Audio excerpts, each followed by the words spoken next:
Hello, everybody. Welcome to the Crochet Lovers Crochet Podcast, episode number 59. I'm Amelia. Nice to meet you guys if you're new here, and hello if you're a returning viewer. Okay, so I kind of went on a little homework hiatus again, but don't fret, I am back. Can't say that it won't happen again. I am a college student. What can we expect? But I'm here, and I do have some things that I want to talk to you about. So that's what I'm gonna do. Okay, so I haven't really crocheted, because why would I talk about crochet on a crochet channel? Except for one thing. I mean, I have been fulfilling my orders of my ear savers and a couple other things as well, but the main item that I've been working on, I can't really show you because it's a Christmas present, but after I will for sure show you that. But the only thing that I crocheted that I can show you, I guess, is a Christmas present, but it was an order that someone is giving as a present, so I'm okay sharing it. This is what I made. It's about 5 inches deep. So this is supposed to be a little marshmallow from the movie Cloudy and the Chance of Meatballs.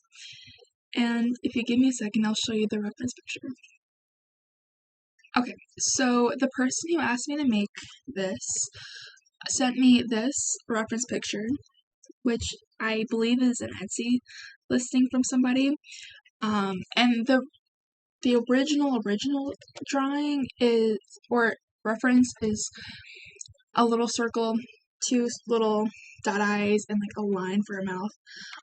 So the smile and face is very different, but I think I did a pretty decent job connecting it. I mean, she loves it, so that's good. And I believe it's for a child, so I hope she finds the joy in it.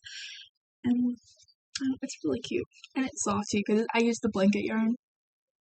I did this the other day. So that's the only tangible crochet item that I can show you. But I do have a crochet related surprise that I am extremely excited to share with you. But I think I'm gonna do that in another episode. Just a separate video. So I can link that video in the description box, but that one's gonna be posted directly after I post this one. So don't fret. That's where it'll be at. But I'm real excited to share that with you, because I don't want people who come here for the podcast and not that, vice versa, to hear that I'll just do it separate, just to call it safe. So I am not an artist by any means. I mean, I guess I'm a crochet artist, but I thought it would be a cool little idea to just sketch out some drawing ideas that I could possibly do. So I tried basing some cows off some fruits that I could make. So here's a blueberry cow. Here is a pomegranate cow. And I know they're a little long. And then the last one I did is a strawberry cow. I don't know if I'll ever actually make these, but it was an idea. And then I also made the idea for the surprise that I did. Little sneak peek. That's what I'll share with you. I'm gonna put that right there. Look, I'm so excited to share it. I have also picked up a new hobby, I guess. I don't know if it's sure, we can call it a hobby. It's another fiber arts. So recently I've always loved crochet. I've been doing it since I was 11, 12. Then I shared with you guys my knitting story about how I tried knitting when I was 13, couldn't pick it up, And then just recently I started getting into knitting again. I finally made myself a hat. And then I started doing another one, and then I kind of faded out of it because I got enrolled with school again. But then somewhere in between that, I went to Michael's with my friend, and whenever I go to Michael's, I'm like, I don't need anything, I'm not gonna get anything, because we all do that when we go to Michael's. And then of course I came out with something, and this is what I came out with. Now it's kind of messy because I'm gonna be honest with you, I haven't touched this in maybe 2 months.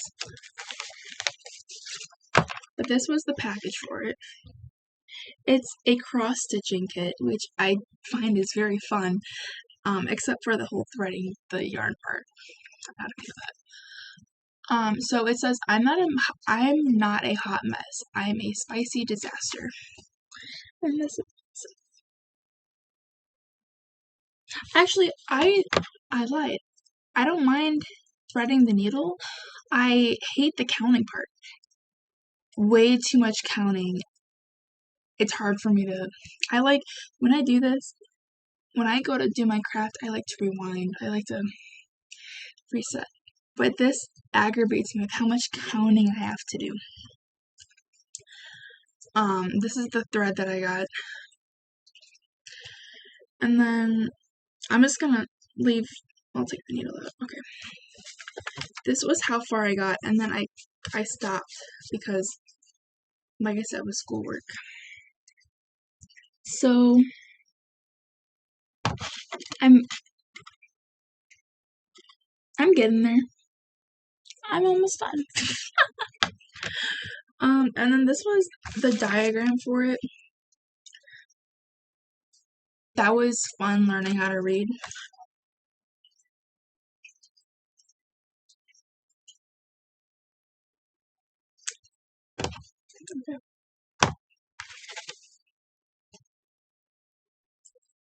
Let me know if you heard that.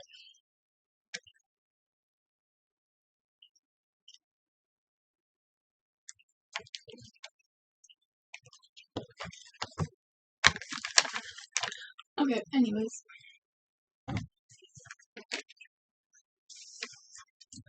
And then that counting just became too much. So then I decided to start kind of like on edge right now. I heard a noise. Come up with my own cross stitch project with some of this board that I had laying around from when I was going to make a pom-pom mat when I was like 11. So I cross-stitched welcome, and then I'm in the middle of making a QR code. And then once this is done, I'm going to cut it so it fits. And this is how far I am into the QR code.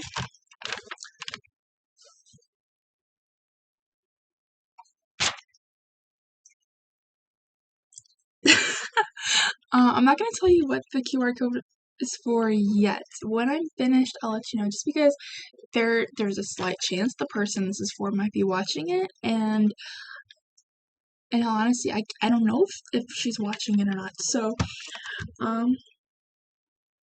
she has no idea about this. That is even for her. This is for her. So, we're just gonna leave it as that. Okay. I figured it out, but I'm better now. I can I can relax. So I learned cross stitching. I really like it. I'm honestly surprised that I didn't try it earlier. And now that I kind of know a little bit more into the whole needlework genre of fiber arts craft, I'm excited to learn a little bit more into embroidery as well. For those of you who have no idea what cross stitching is, I realized I kind of went through that a little bit fast because I heard that noise, got an edge. I realized that, my bad. Your work is kind of like in dots, and then you do a line, and then you make little X's. So then what you're supposed to do is, with that one color, just make all of them going in one direction, and then on your way back, hit the other side, and it's supposed to look nicer. I don't get why you're supposed to do it. If someone who knows cross stitching wants to tell me why, I would love to know. Luckily, someone from school was able to guide me because I was very beyond confused learning how to do this, and I was stressing me out. I was like, I don't know how to read this graph, and this person does these huge sheets of them, and kudos to you. Kudos to you. I am not there yet. So I am just grateful that she was able to help me out, because I would have been so lost.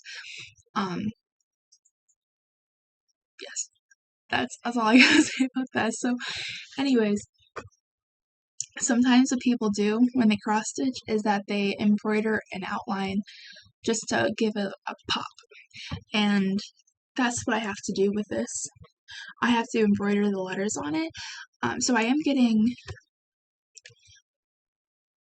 an experience, I guess, of embroidery as well, which I do enjoy, and I would eventually like to learn embroidery, but I want to get the hang of cross stitching next, and because it is nice, because crochet and knitting, that's the one thing, and then this is another thing. I love them all, and then hopefully next year I'll get to explore other things like the punch needle, because that looks really fun, just to make little coasters like that. What's the other one? Like the punch, like the needle felting, that one looks really exciting too. Before I even got into crochet, I would make my own cardboard weaving boards, I guess, because in elementary school we did that. We weaved off a cardboard, and I was like, guess what I learned at school? And I used my mom's spare yarn because she was gonna learn how to crochet but never did. And I would just like weave off of that. And so that was like my introduction to it, I guess. And I think that would be cool to pick it back up, but I don't know if you can weave anything else other than like a panel. And I know that there are these like huge like knitting machines now, or weaving machines, but I don't have room for any of those, so I don't know how those would be effective in any way if I can't necessarily use them the right way or properly. But there is just so much to learn. Hi, Jolene. That's my dog. There's just so much to learn, to explore, that I can't wait to know. And then I have been getting into reading recently too, just as like a do it in the morning or do it before I go to bed type thing. Because I have always loved reading, but it takes a lot of energy out of me to actually focus on what I'm reading. So now that school has been out for a couple days, because finals are over, I kid you not, the day that I got out of school, I finished Dear Evan Hansen, about 60 pages, and then I got 144 pages into this book, so that's about 200 pages that I read, and it just felt so nice to do that, because I haven't been able to do that in forever, and the only chance that I get to read during the school year is books that they make me read. And I'm about to go on a reading tangent now about what I read, so if you don't want to hear that, thank you for sticking around this long. I appreciate you very, very much, and hopefully I will be able to get some work done now that I'm actually on break. And don't forget to check out that video. That's posted directly after this, or you can find it in the description box below. Thank you. Okay. Books. I haven't been this excited over books in a very long time. And I never share books on my channel either. But I feel like this channel is kind of evolving with me. Like before, it was strictly like podcast only, and now like then it expanded to let's try like a Google Crochets with me type thing, like trying a couple other things too. So if you like the how's your book going type thing at the end of the podcast, let me know because I wouldn't mind doing it. So I read Dear Evan Hansen. This is a musical for those who don't know. I am also a musical nerd. I wouldn't give myself the nerd title for musicals, but because I just stepped into the musical world like last year, so I mainly focus on Rent. Rent is my like biggest musical, and then I really like Waitress,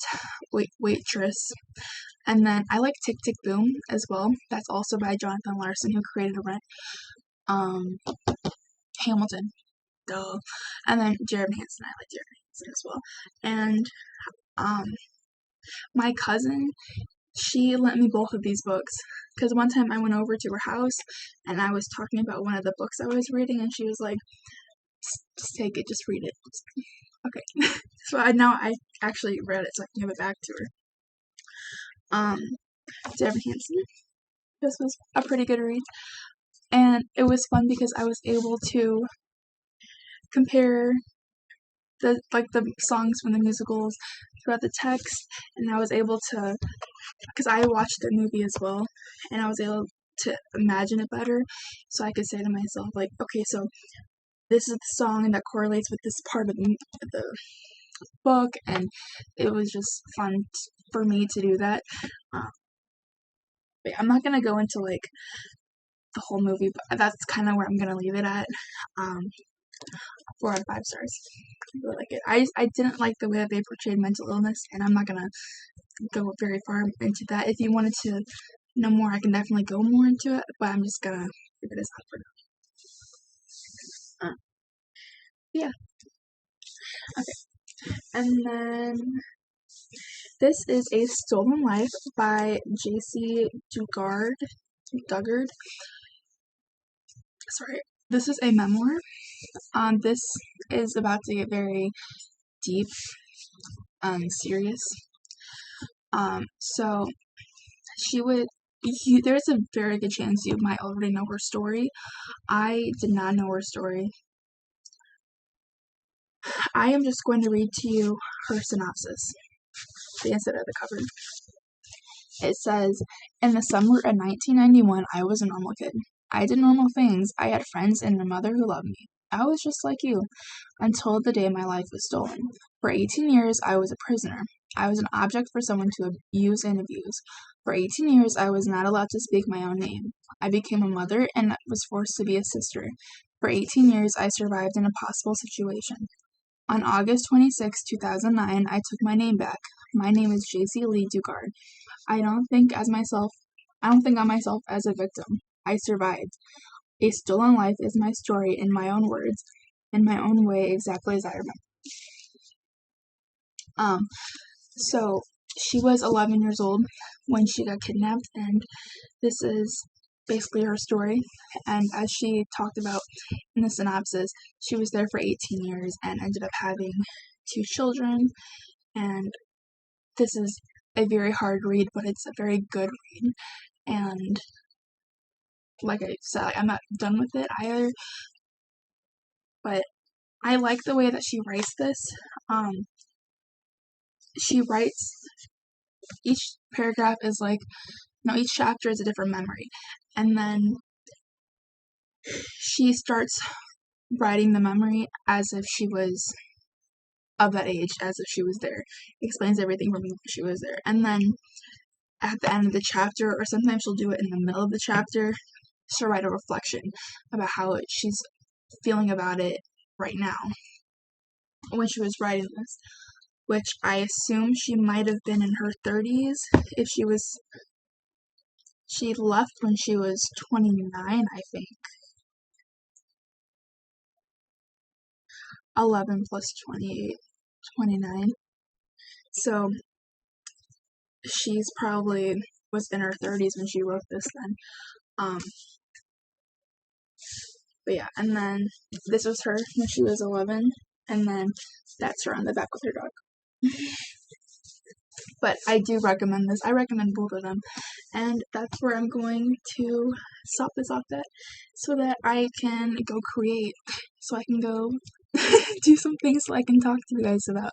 And I'm about to go film that video, so do me a favor and go watch it, please. I am very excited to talk to you guys about it. Okay, bye.